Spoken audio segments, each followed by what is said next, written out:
പിതാവിൻ്റെയും പുത്രൻ്റെയും പരിശുദ്ധാത്മാവിൻ്റെയും വിശുദ്ധായി സ്നേഹമുള്ള സഹോദരങ്ങൾ,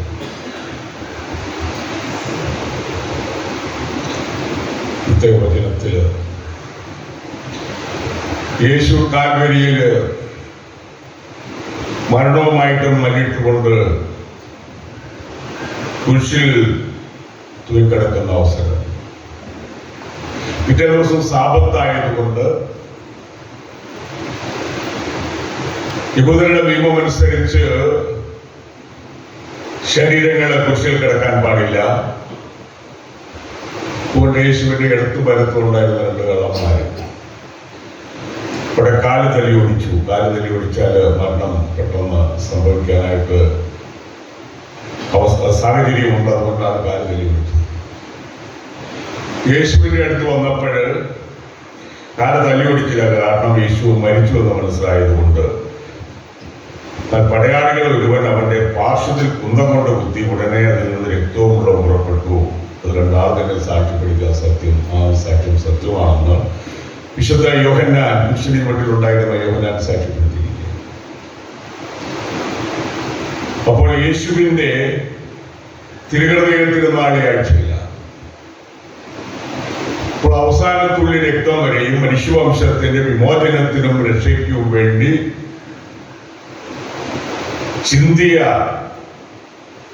നമ്മുടെ രക്ഷകനായ യേശുവിനുള്ള ഭക്തിയാണ് തിരുഹൃദയ ഭക്തി എന്ന് പറയുന്നത്.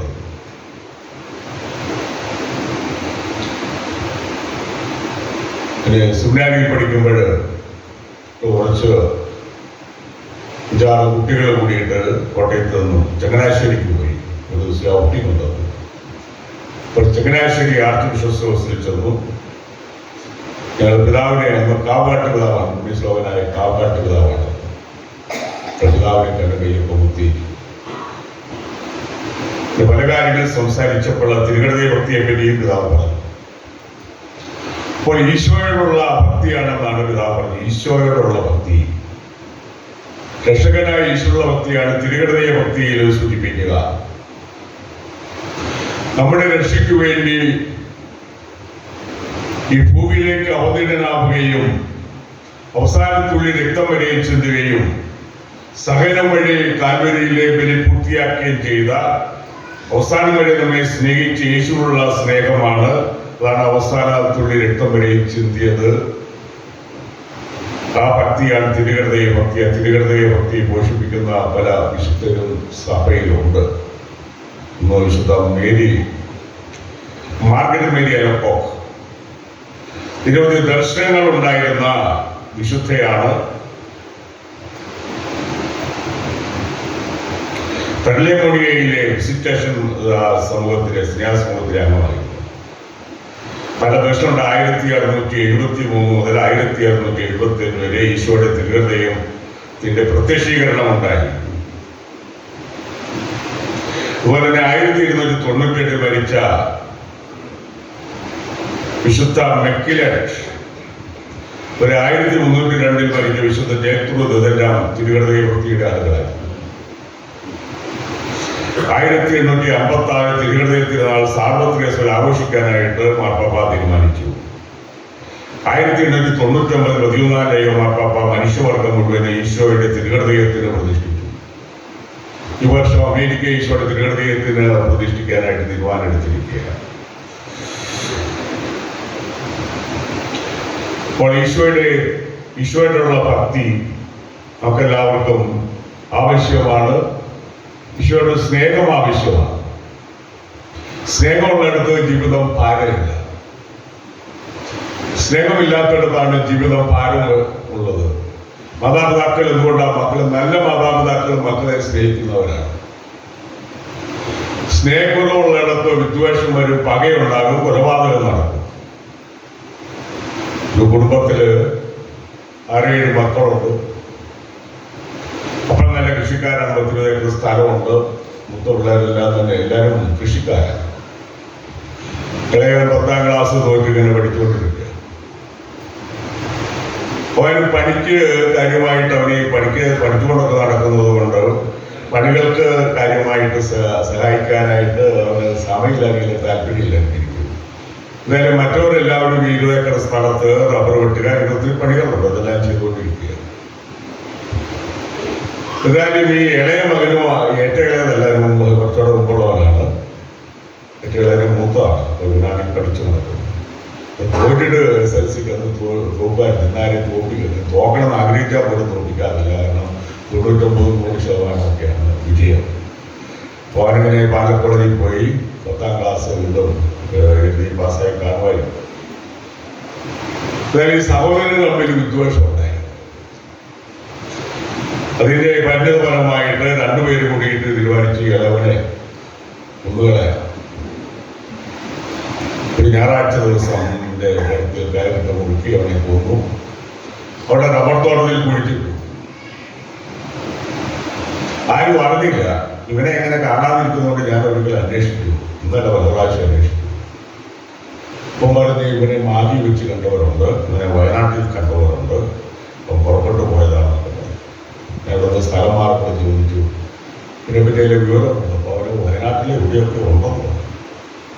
എന്നാൽ അത് കഴിഞ്ഞ് ഇതിനെല്ലാം സാക്ഷിയായിട്ട് ഏറ്റെടുത്തിട്ടുണ്ട്. അവൻ അവരോട് പറഞ്ഞു, ഇവനെ കൊന്നുകളഞ്ഞപ്പോൾ നീ ആരും നോക്കിയാൽ നിന്നെ ഇതുപോലെ തട്ടുമെന്ന് പറഞ്ഞു. അതുകൊണ്ട് അവനിങ്ങനെ മിണ്ടാനും പാടില്ല, പുറത്തു പറയാനും പാടില്ല. ഇത് കഴിഞ്ഞിട്ട് അവനെ പിന്നെ വെളിപ്പെടുത്തുകയാണ്. ഒരു സമാധാനമില്ലേ അവന്.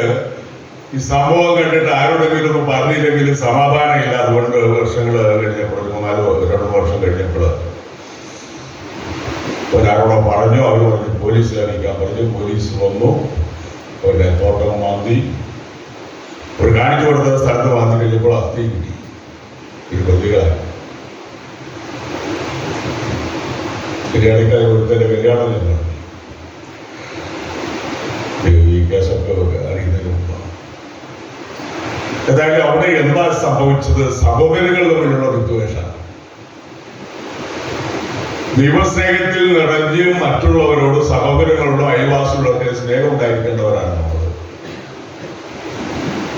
ഈ സഹോദരനെ അവസാനിപ്പിക്കേണ്ട ശത്രുവായിട്ട് കണക്കാക്കിയപ്പോഴാണ് 2 സഹോദരൻ കൂടി ഇവനെ കൊല്ലാനായിട്ട് പ്ലാൻ എടുക്കുന്നത്. പണിയെടുക്കുന്നില്ല, ഇവൻ എന്തിനു പറയുന്നു, ഞങ്ങൾ ജ്യേഷ്ഠന്മാരല്ലേ, അപ്പൊ അതുകൊണ്ട് ഇവനെ അവസാനിപ്പിച്ചേക്കാം, ഞായറാഴ്ചയാകുമ്പോൾ വീട്ടിലാവുന്നില്ല. അതുപോലെ ഈ അടുത്ത നാളില് ഡോക്ടർ ദമ്പതികൾ ലണ്ടനിലാണ്. ഇവർ പഠിച്ചുകൊണ്ടിരുന്നപ്പോഴേ രോഗിയായിരുന്നു, ലൈനായിട്ട് കല്യാണം കഴിച്ചതാണെന്നാ പറയുന്നത്, വാർത്തയിൽ കണ്ടത്. ഏതായാലും ഭാര്യ ഡോക്ടറെ, ഭർത്താവ് ഡോക്ടർ പിള്ളേർ അനാഥമായി. അത് പെട്ടെന്നുള്ള വികാര വിദ്വേഷത്തിന്റെയൊക്കെ അതൊക്കെ അതിപ്രസരം വന്നു കഴിയുമ്പോഴാണ് ഇതിനൊക്കെ സംഭവിക്കുന്നത്. ഈ സംഭവിക്കാതിരിക്കണമെങ്കിൽ ഒന്ന് പ്രാർത്ഥന വേണം. കാരണം പ്രാർത്ഥിക്കുന്ന മനുഷ്യന്, ധ്യാനിക്കുന്ന മനുഷ്യന് ക്ഷമിക്കാനായിട്ടുള്ള കഴിവ് കിട്ടും. പിന്നെ രണ്ടാമത് ചില സമയങ്ങളിൽ മിണ്ടാതിരിക്കേണ്ട അവസരങ്ങളുണ്ട്. കർത്താവിന് കൂടുതൽ ദേഷ്യമൊക്കെ വന്ന് ഇരിക്കുകയാണെങ്കിലും മിണ്ടാതിരിക്കുക. ചിലര് മിണ്ടായിരുന്നാലും നീ എന്താ മിണ്ടാത്തത്, അങ്ങനെ ആക്കിയില്ലെന്നൊക്കെ ചോദിക്കും. എങ്ങനെയാണെങ്കിലും നമ്മൾ മിണ്ടാതിരിക്കേണ്ട സാഹചര്യം. ഒരാൾക്ക് ദേഷ്യം അല്ലെങ്കിൽ മദ്യപിച്ചൊക്കെ ലഹരിയിലാണെങ്കിൽ കൃത്യകാലം മിണ്ടാതെ ശാന്തമായിട്ട് പ്രാർത്ഥിച്ചുകൊണ്ടിരിക്കുക. അപ്പോൾ ഇതെല്ലാം കെട്ടടങ്ങണം. അപ്പൊ അങ്ങനെ പല പ്രതിസന്ധികളും പ്രാർത്ഥന വഴിയായിട്ട്, ഈശോയുടെ ദൃഢതയോടുള്ള ഭക്തി വഴിയായിട്ടും ഒക്കെ തീർക്കാനായിട്ട് പറ്റും. ദൃഢതയെ കൊന്തനിരുന്നത് നല്ലതാണ്. ഈശോയുടെ മാതിരിയുള്ള ദൃഢതയത്തിനുള്ള കൊന്തം ചെല്ലുന്നത്, ഈശോയുള്ള സ്നേഹം വർദ്ധിക്കാനായിട്ട് നല്ലതാണ്.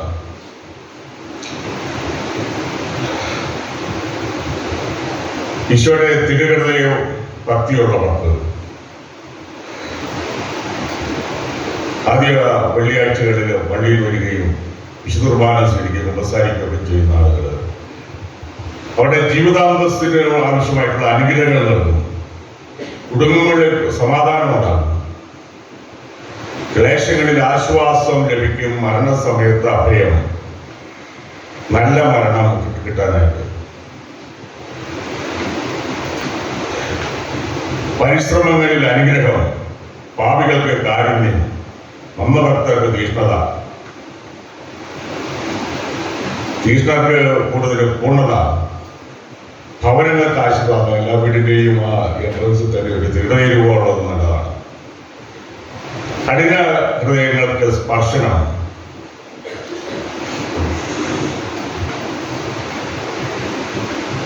അങ്ങനെ ഈശോയുടെ തിരുഹൃദയത്തോടുള്ള ഭക്തി ഉണ്ടെങ്കിൽ കുടുംബത്തിൽ സമാധാനവും ശാന്തിയും ഉണ്ടാകും. പണ്ട് വീടുകളിൽ എഴുതിവെക്കുമായിരുന്നു ഈശോ കുടുംബത്തിന്റെ നാഥൻ. അപ്പോൾ ഈശോ നമ്മുടെ കുടുംബത്തിന്റെ നാഥനായിട്ട് പ്രവർത്തിക്കുമ്പോൾ മനുഷ്യന് വികാരങ്ങളും വിചാരങ്ങളും ഉണ്ട്.